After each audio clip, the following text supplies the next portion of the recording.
ಗೆಳೆಯ ಗೆಳೆಯ ಗೆಲುವೆ ನಮದಯ್ಯ ಹೇಗಿದ್ದರೆ ಏನು ಜೊತೆಯಾಗಿರುವ ಹೀಗೆ ಎಂದೆಂದು ಗೆಳೆಯ ಗೆಳೆಯ ಗೆಲುವೆ ನಮದಯ್ಯ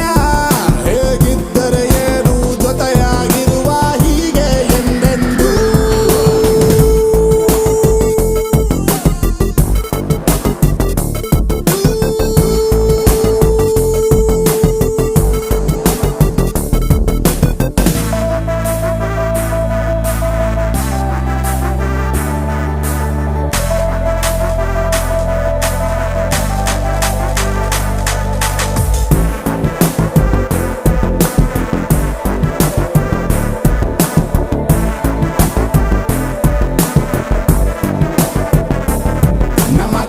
ಎಂಟು ಕಮಿಟ್ಮೆಂಟ್ ಡೈಲಿ ಇರ್ತದೆ ನಗಾನೆ ಲೈಫ್ ಡೀಲ್ ಮಾಡು ಫೈನಲ್ ಆಗಿ ಸಾಯೋದೆ ಮೊದಲು ಸ್ಟಾರ್ಟ್ ಮಾಡೋದಕ್ಕೆ ಸ್ವಲ್ಪ ಕಷ್ಟ ಆಗುತ್ತೆ ಆಮೇಲೆ ಫಾಸ್ಟ್ ಆಗಿ ಹೋಗ್ತಾ ಇದ್ರೆ ಇಷ್ಟ ಆಗುತ್ತೆ ಸ್ವಲ್ಪ ಸ್ಲೋ ಆಗಿದ್ರು ಹೆಂಗೋ ಲೈಫ್ ಮ್ಯಾನೇಜ್ ಆಗುತ್ತೆ